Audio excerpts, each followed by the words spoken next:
गुरु भक्ति योग। तत्पर एवं सन्निष्ठ शिष्य अपने आचार्य की सेवा में अपने संपूर्ण मन एवं हृदय को लगा देता है।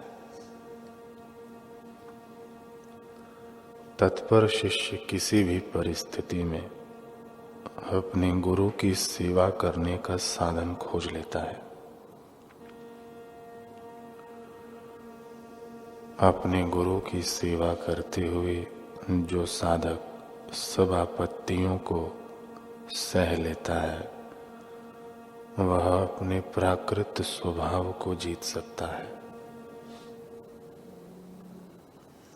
शांति का मार्ग दिखाने वाले गुरु के प्रति शिष्य को सदैव कृतज्ञ रहना चाहिए।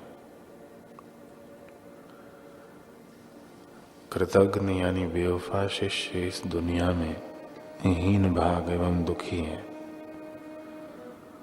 उसका भाग्य दयनीय, शोचनीय एवं अफसोसजनक है।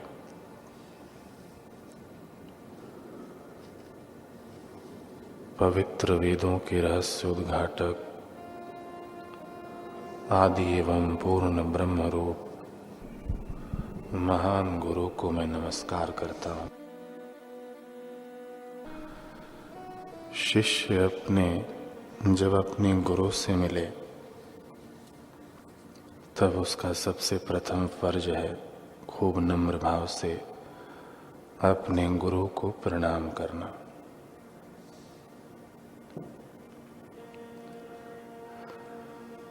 गुरुद्वार पर कैसे रहना चाहिए,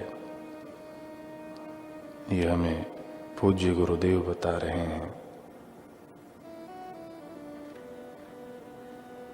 श्री महाभारत में आता है कि न विना ज्ञान विज्ञाने मोक्षस्याधिगमो भवेत्, न विना गुरु संबंधम ज्ञानस्य अधिगमः स्मृतः। गुरु प्लावेता तस्य ज्ञानम प्लव इहोत्यते विज्ञाय कृतकृत्यस्तु तीर्णस्त तदुभयम तजेत। जैसे ज्ञान विज्ञान के बिना मोक्ष प्राप्त नहीं हो सकता, उसी प्रकार सद्गुरु से संबंध हुए बिना ज्ञान की प्राप्ति नहीं हो सकती। गुरु इस संसार सागर से पार उतारने वाले हैं और उनका दिया हुआ ज्ञान नौका के समान बताया गया है। मनुष्य उस ज्ञान को पाकर भव सागर से पार और कृतकृत्य हो जाता है।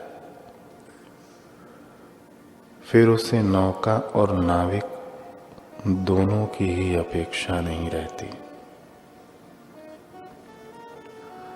छल कपट धोखाधड़ी पलायनवादिता आदि आसुरी वृत्तियों से बचाकर जो हमें सच्चाई, पवित्रता एवं तत्परता की ओर ले जाएं, ऐसे सद्गुरु मिलना यह मानव जन्म की सबसे बड़ी उपलब्धि है। लेकिन ऐसे सद्गुरु मिल जाएं, फिर भी हम सुधरे नहीं तो मनुष्य जन्म का दुर्भाग्य भी तो पूरा है। अतः गुरुद्वार पर कैसे रहना चाहिए, यह सभी को ज्ञात होना चाहिए। शिष्य को चाहिए कि गुरु आश्रम में वह अपना सारा समय सेवा, साधना, जप, ध्यान आदि में ही लगाएं और अपनी गलती हो तो गलती को गलती मानकर उसका प्रायश्चित करें।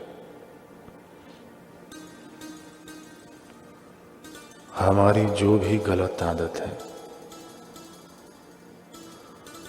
उसको सामने रखकर सुबह संकल्प करो कि अब मैं ऐसा नहीं करूंगा।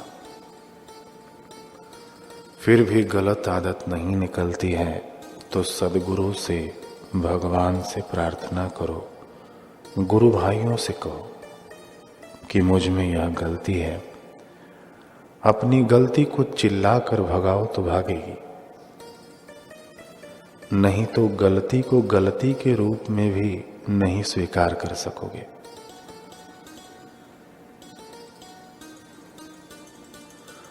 मनुष्य के स्वभाव में परिवर्तन लाना बड़ा विकट है। कोई भी व्यक्ति अपनी प्रकृति का बदलाव सरलता से स्वीकार नहीं करता है। जो आदतें पड़ गई हैं, जो पुराने संस्कार पड़ गए हैं, उनको वह छोड़ना नहीं चाहता। इसलिए पत्थर को भगवान बनाना बड़ा आसान है, लेकिन झूठ कपट करने वाले इस मिट्टी के पुतले को ब्रह्म बनाना बड़ा कठिन है।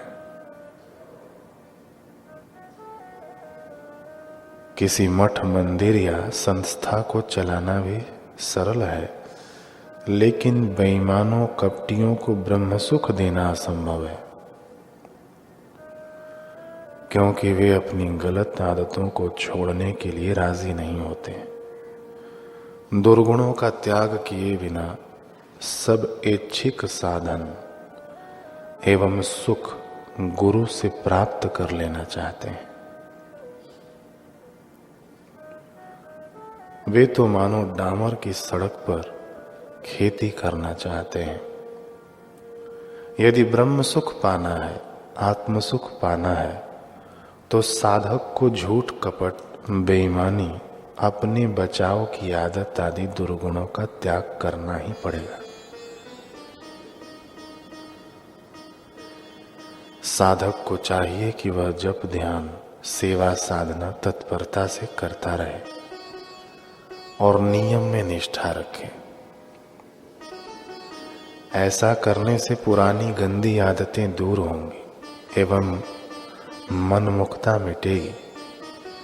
लेकिन यदि जप, ध्यान से, सेवा से वह कतराएगा, नियम में नहीं रहेगा, तो भ्रष्ट हो जाएगा, पतित हो जाएगा।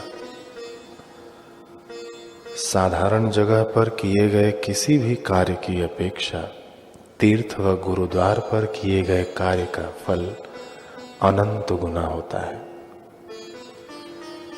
साधारण जगह पर किए हुए जप तप की अपेक्षा तीर्थ व गुरुद्वार पर किया गया जप तप अनंत गुना फल देता है।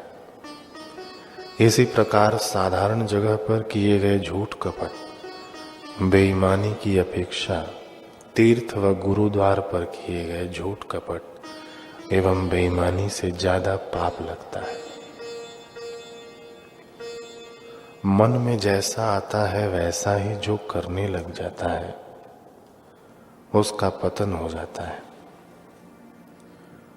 कोई भी काम करो तब सोचो कि गुरु देखेंगे तो उनको कैसा लगेगा, उनके मन में क्या होगा। ईश्वर ने मनुष्य जन्म दिया है, स्वास्थ्य दिया है, मार्गदर्शक सद्गुरु मिले हैं, खाने पीने रहने की सुविधा मिली है। फिर भी जो अपनी बुरी आदतें निकालकर अपना कल्याण न करे, अपनी उन्नति न करे, तो किसका दोष।